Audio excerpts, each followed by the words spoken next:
അവന്റെ പേരെന്താ? Vedant.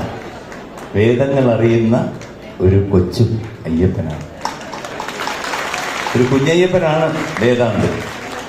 Is a smart boy. ഈ പാട്ടൊക്കെ ഈ പ്രായത്തിൽ ഇതേപോലത്തെ ഭക്തിഗാനങ്ങൾ പഠിച്ചു പാടുക എന്ന് പറഞ്ഞാൽ നിങ്ങളുടെ ഈ കുട്ടിയുടെ അച്ഛൻ്റെ അമ്മയുടെയും സുഹൃതമാണ്. വേറൊന്നുമില്ല, ഇപ്പം മാറിക്കൊണ്ടിരിക്കുന്ന നമ്മുടെ അവസ്ഥയിൽ കുട്ടികളൊക്കെ വഴിതെറ്റി പോകാനുള്ള ഒരുപാട് ചാൻസസ് ഉണ്ട്. ഞാൻ പറയാതെ തന്നെ അറിയാം. ആ സമയത്ത് ഇതുപോലൊരു കുട്ടി ഇവിടെ വന്ന് എൻ്റെ കൂടെ സ്റ്റേജിൽ നിന്ന് ഈ സാമവേദം എന്നുള്ള പാട്ട് പാടുമ്പോൾ ആ ഒരു വികാരം അത് അവരുടെ കുടുംബത്തിൻ്റെ ഒരു സ്വപ്നമായി മാറട്ടെ. മാത്രമല്ല ഒരു വലിയ കലാകാരനായിട്ടും അതുപോലെ തന്നെ വലിയൊരു ജോലിയിലും പാട്ടുകാരനും എല്ലാം ആയിട്ട് മാറട്ടെ എന്ന് ഞാൻ അയ്യപ്പ സ്വാമിയോട് പ്രാർത്ഥിക്കുന്നു. മോനെ, ഗോഡ് ബ്ലെസ് യു.